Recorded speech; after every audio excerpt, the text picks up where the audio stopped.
नमस्ते एवरीवन। आज हम बात करेंगे पंचकोश के बारे में। आप सबने astral body, out of body experience ऐसे शब्द जरूर सुने होंगे अगर आप एनर्जी वर्क से जुड़े हुए हैं तो ये आखिर ये कौन सा शरीर है जो इस शरीर के अलावा भी हम ही में एग्जिस्ट करता है, हम ही में रहता है? तो इसका आंसर हमें हमारे ही वेद ग्रंथों में मिल जाता है, और जहाँ पर बहुत क्लियरली ये बताया गया है कि मनुष्य की एग्जिस्टेंस सिर्फ फिजिकल लेवल पर ही नहीं है, बल्कि योगिक पद्धतियां हमें बताती हैं कि भौतिक या फिजिकल बॉडी, जिस बॉडी को आप देख रहे हैं, इससे बहुत बड़ी है हमारी एग्जिस्टेंस। हम 5 डायमेंशंस में एग्जिस्ट करते हैं। इनमें से पहला है अन्नमय कोश। अन्नमय कोश, जैसे कि नाम ही सजेस्ट कर रहा है, ये हमारी फिजिकल बॉडी जिसको आप देख पा रहे हैं, स्थूल शरीर, उसी का दूसरा नाम है, और इसको बनाया है भोजन ने।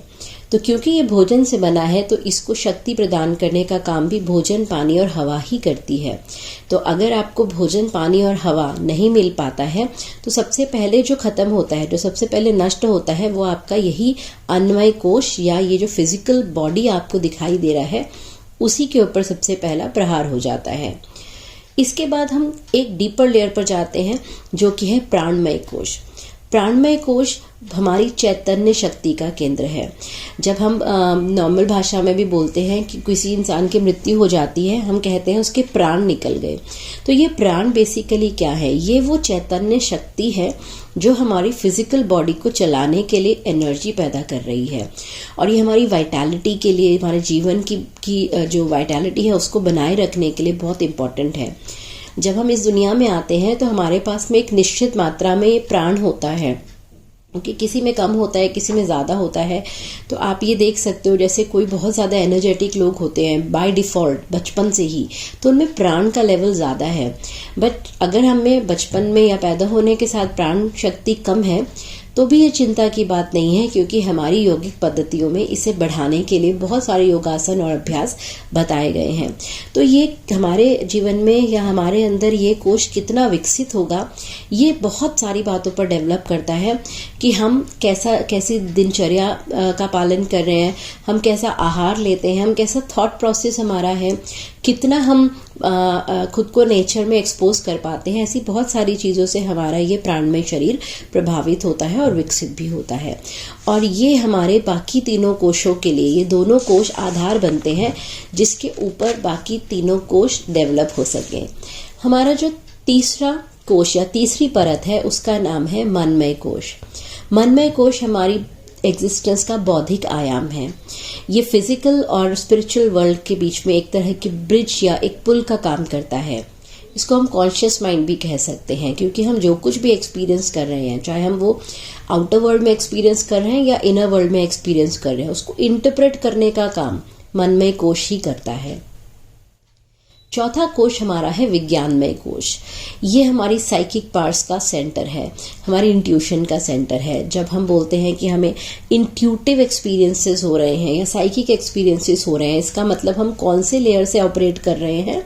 हम विज्ञानमय कोश से ऑपरेट कर रहे हैं, और ये इंडिविजुअल और यूनिवर्सल माइंड को लिंक करने का काम भी करता है। इसका मतलब अगर आप इस लेयर से कनेक्ट हो जाते हो तो आप यूनिवर्सल इंट्यूशन में टैप कर सकते हो, कलेक्टिव कॉन्शियसनेस में भी टैप कर सकते हो।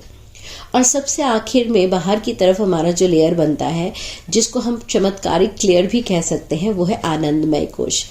जब हम इस लेयर से ऑपरेट करने लगते हैं तो हम ब्लिसफुल स्टेट में आ जाते हैं, जहाँ पर हमें अपनी एग्जिस्टेंस के मायने सही मायनों में समझ में आते हैं।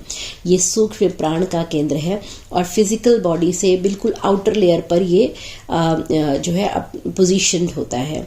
जैसे जैसे हम कोशों को प्राण से भरते जाते हैं, वैसे वैसे हमारे अंदर नई शक्तियों की जागृति होती जाती है, जन्म होता जाता है। योग अभ्यास से हम एक एक करके इन परतों को खोल सकते हैं। हमारी जो इम्प्योरिटीज होती हैं उसके कारण इनमें ब्लॉकेजेस आ जाती हैं, तो एक परत से दूसरी परत पे एनर्जी मूव नहीं कर पाती, ऑपरेट नहीं कर पाती है।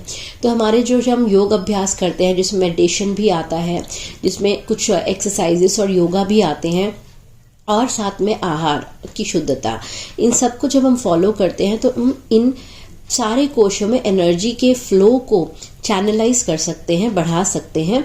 और जब ऊर्जा एक से दूसरे कोश में बहने लगती है तो हमारा बौद्धिक और आत्मिक दोनों ही तरह का विकास होने लगता है। पहले 4 कोश आपस में जुड़े हुए हैं और एक को खोलने के बाद ही एनर्जी दूसरे में प्रवेश कर सकती है। मतलब अगर आप एक लेवल को प्योर नहीं करेंगे तब तक आप नेक्स्ट लेवल की को प्योर नहीं कर सकते हैं। मगर आनंदमय कोश के ऊपर ये लिमिटेशन नहीं है। और ये बहुत ही आज भी ना ये एक पहेली की तरह बना हुआ है कि आनंदमय कोश आखिर कैसे जागृत होता है। कुछ लोग मानते हैं कि हम क्रिया, योग और साधना से और बाकी सारे लेयर्स को खोलते जाते हैं तो हम एक पॉइंट पर आकर अपने आनंदमय कोश को भी जागृत कर लेंगे।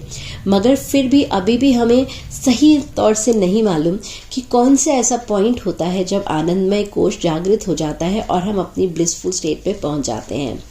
क्या आप जानना चाहते हो कि आप कौन से लेयर पे ऑपरेट करते हो? ये भी आप जान सकते हो। अगर आप बहुत ज़्यादा बॉडी कॉन्शियस हो, अगर आप ईगो से ऑपरेट करते हो, अगर आपके लिए फिजिकल अपीयरेंस, फिजिकल अचीवमेंट्स ही सब कुछ हैं, तो इसका मतलब अभी आप आनंदमय कोश के लेवल पर ऑपरेट कर रहे हो। और शायद आप पिछले पास्ट लाइफ्स में भी इसी लेयर पर ही अभी आप स्टैग्नेटेड हो और अभी आपको और आगे जाने के लिए एफर्ट करना पड़ेगा। इसके बाद में अगर आपको लगता है कि आप एक बहुत एनर्जेटिक हो, एथलीट टाइप के स्पोर्ट्स पर्सन हो, आउटगोइंग, एक्सट्रोवर्ट हो और आपको बहुत मज़ा आता है एडवेंचर करने में, तो इसका मतलब आप प्राणमय कोश से ऑपरेट कर रहे हो। क्योंकि प्राणमय कोश हमारे को जो वाइटैलिटी होता है वो बहुत ज़्यादा अमाउंट में प्रदान करता है। जो लोग एनालिटिकल माइंड के होते हैं, हर चीज़ को बहुत सोच समझ के करना, उसके प्रोज कॉन्स एनालिसिस सब कुछ करना, आगे पीछे सोच के काम करना, वो लोग बेसिकली काम करते हैं माइंड से, इसका मतलब मनमय कोश से। और अगर आप इंट्यूटिव पावर्स के ऊपर काम करते हो, अगर आपकी इंट्यूशन आपको गाइड करती है कि आपको जीवन में क्या करना है और क्या नहीं करना है, तो आप एक्चुअली में पहुंच चुके हैं अपने चौथे कोश तक, विज्ञानमय कोश। और मानिए, यकीन मानिए कि ये जो जर्नी है ना, ये एक जन्म की नहीं होती है। हम कई जन्मों से बहुत कुछ सीखते आ रहे हैं और बहुत सारी चीज़ों को वीव करते हुए आ रहे हैं। हम अपना जो आउटर बॉडी है उसको तो शेड करते हैं, मगर आत्मा अपने संस्कार नेक्स्ट जन्म में लेकर जाती है और अपनी जर्नी को पूरा करती है।